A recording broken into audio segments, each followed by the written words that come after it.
3,200 years ago, the world burned.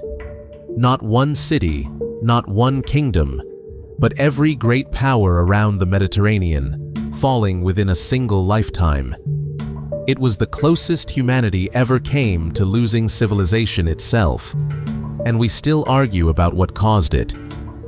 By 1200 BC, the Late Bronze Age was a golden age of connection. Egypt, the Hittite Empire, Mycenaean Greece, Babylon, Assyria, Cyprus, and the great trading cities of Canaan were bound together in the world's first international system. Ships carried copper from Cyprus, tin from the Far East, gold from Nubia, and grain across the open sea. Kings called each other brothers and traded gifts, letters, and daughters in marriage.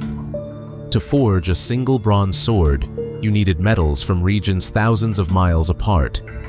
The whole world had to cooperate, and for centuries, it did. Then, the rains failed. Locked in pollen grains, dried lake beds, and desperate clay letters is the record of a brutal, decades-long drought. Harvests withered, granaries emptied. One Hittite king begged Egypt for emergency grain, writing that it was a matter of life and death. Famine spread through the most advanced societies on Earth. Then the ground itself betrayed them. Geologists have found evidence of a cluster of powerful earthquakes, an earthquake storm, that struck the eastern Mediterranean within the span of a few decades. Palaces, walls, and temples that had stood for centuries cracked and fell. And into the chaos came the Sea Peoples. We still don't know exactly who they were. A shifting coalition of raiders, migrants, and refugees, driven from their own collapsing homelands. They came by land and by sea, and city after city went up in flames as they advanced. The Egyptians, who barely survived them, simply called them the peoples of the sea. In the wealthy port of Ugarit, a scribe pressed one last message into wet clay. "The enemy ships are here," he wrote. "They have burned my towns and done terrible things in my country." The letter was never sent. Archaeologists found it in the ruins, baked solid by the very fire that destroyed the city. And then, one by one, the lights went out. Hattusa, capital of the Hittites, was abandoned and burned.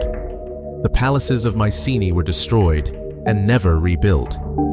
Trade routes fell silent, and as the connections snapped, knowledge itself was lost. In Greece, people simply forgot how to write. The recovery would take 300 years. No single disaster ended the Bronze Age. It was a perfect storm. Drought, famine, earthquakes, invasion, and the collapse of trade, each catastrophe feeding the next, until a deeply connected world tore itself apart. Their civilization didn't fall because it was primitive. It fell because everything depended on everything else. 3,000 years later, our world is far more connected, far more specialized, and far more fragile than theirs ever was. They never saw it coming either.